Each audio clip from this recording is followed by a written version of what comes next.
Corker put out his own radio ad. Now, I listened to it, and at first I was listening for the words, and I was like, I'm not sure I get the racism here.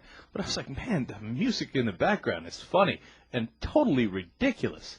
Then I was like, oh, the music.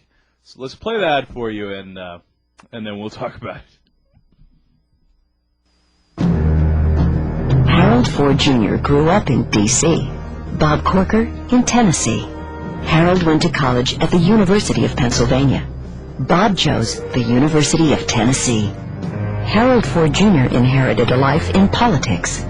Bob Corker started out delivering ice, picking up trash, saving $8,000 by the time he was 25, and starting a little construction business. A business he eventually expanded to 18 states. Bob also built a wonderful family, helped secure affordable housing for 10,000 families, and as mayor, revitalized the city of Chattanooga. Harold Ford Jr.'s lived a life of politics. Bob Corker's lived a full Tennessee life. Bob Corker's the one we can trust to vote his Tennessee values. Bob Corker's the one from Tennessee.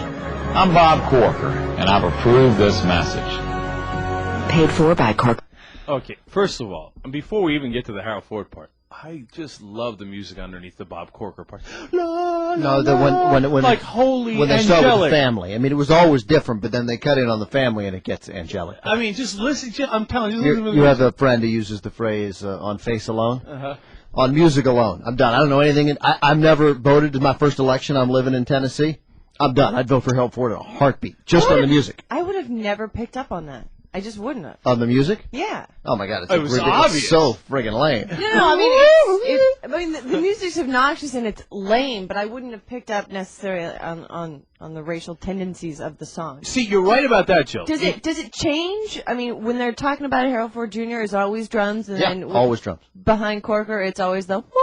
It's different kinds of uplifting, inspirational music. We're gonna play it again for you, so you can concentrate. But I would have had to. I mean, like, if you guys hadn't pointed it out to me that it was racist, I would have never. See, you're right, Jill, because we grew up in places that weren't racist. Okay, I mean, just flat out. So right, that's exactly what. And so when I first listened to it, I was like, wait, and then I was like, oh, the music. But people from the South say it's striking. Like you know how Bush every once in a while those code words for the religious, like little wink, wink, nod, nod. Hey, you know, the comma, for example, etc.